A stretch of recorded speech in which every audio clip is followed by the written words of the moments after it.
नमस्कार दोस्तों, आज के इस एपिसोड में हम जानेंगे कि वर्ल्ड वॉर टू कैसे और क्यों हुआ। तो लास्ट तक इस वीडियो में बने रहें। तारीख 31 अगस्त 1939।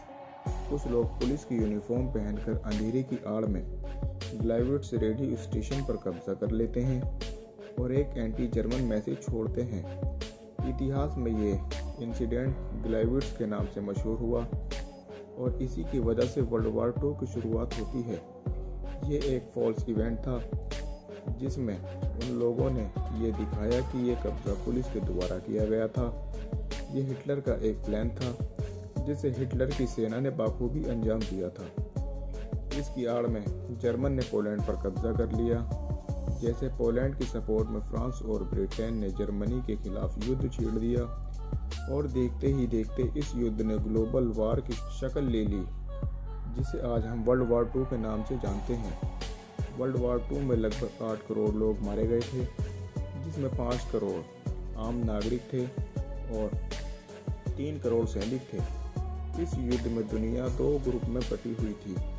एक ग्रुप था एलिस पावर और दूसरा axis power. Allies power group में UK, France, USA, Poland, USSR, China और ग्रीस, और एक्सिस पावर ग्रुप में जर्मनी, इटली और जापान थे। इसी दौरान भारत भी एलिस पावर के साथ था, क्योंकि उस वक्त भारत पर ब्रिटेन का कब्जा था। और दूसरी तरफ हमारे नेताजी सुभाष चंद्र बोस आज़ाद हिंद फौज के साथ जर्मनी की तरफ से लड़ रहे थे। दूसरे विश्व युद्ध का सबसे बड़ा कारण ये माना जाता है, जब पहला विश्व युद्ध के दौरान 1919 में जर्मनी के कई सारे हिस्से उसके पड़ोसी देशों ने कब्जा कर रखे थे और उसका मुख्य कारण पेरिस समझौता था। इस समझौते ने जर्मनी को दबा कर रखा था और साल 1933 जब जर्मनी पर हिटलर की हुकूमत आती है और धीरे धीरे हिटलर अपनी कब्जाई हुई ज़मीन को वापस लेने लगता है और सारे समझौतों को तोड़ने लगता है। इस समय कोई भी पड़ोसी देश हिटलर से नहीं उलझता और समय आता है साल 1 सितंबर 1939।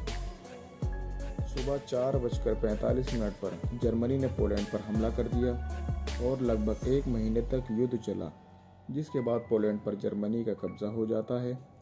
और साल 1940 को जर्मनी ने नॉर्वे पर हमला कर दिया। इधर जापान भी एशिया पर कब्जा करने की सोच रहा था।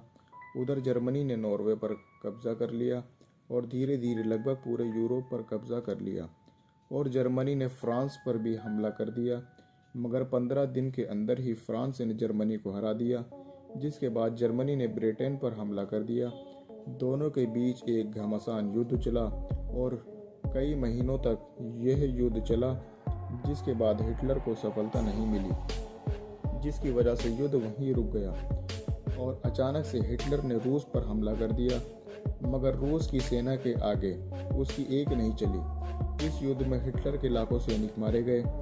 इसके बाद हिटलर ने अमेरिका के साथ जंग छेड़ दी, जबकि अमेरिका का कोई लेना देना नहीं था। इसमें सबसे बड़ा कारण था जापान। जापान ने 7 दिसंबर 1941 को अमेरिका के पर्ल हार्बर पर हमला कर दिया। इसके 4 दिन बाद हिटलर ने अमेरिका से युद्ध की शुरुआत कर दी। एशिया में जापान ब्रिटेन के साथ लड़ रहा था, वहीं अमेरिका और ब्रिटेन के साथ अन्य देशों ने इटली को हरा दिया और कब्जा कर लिया। वहीं इन देशों ने जर्मनी पर हमला करके जर्मनी को बुरी तरह से हरा दिया। इसके बाद हिटलर ने खुद को गोली मार ली। हालांकि हिटलर की मौत आज भी एक रहस्य बनी हुई है। यूरोप में हिटलर की मौत के साथ युद्ध समाप्त हो गया, मगर अभी एशिया में युद्ध जारी था, जिसकी कमान जापान ने संभाल रखी थी। अमेरिका ने जापान को परमाणु हमले की धमकी दी, मगर जापान फिर भी नहीं माना और फिर अमेरिका ने 6 अगस्त 1945 को जापान के हिरोशिमा पर परमाणु हमला कर दिया, जिसमें कई लाख लोगों की मौत हो गई। फिर भी जापान नहीं माना। फिर 9 अगस्त 1945 को अमेरिका ने दूसरा परमाणु हमला जापान के नागासाकी पर कर दिया। इसमें कई लाखों लोगों की मौत हुई, जिसके बाद जापान ने अमेरिका के सामने सरेंडर कर दिया। इसी के साथ दूसरा विश्व युद्ध समाप्त हो गया। दोस्तों, ये जानकारी आप लोगों को कैसी लगी हमें कमेंट बॉक्स में कमेंट करके बताएं और हमारे चैनल को सब्सक्राइब करें। जय हिंद, जय भारत।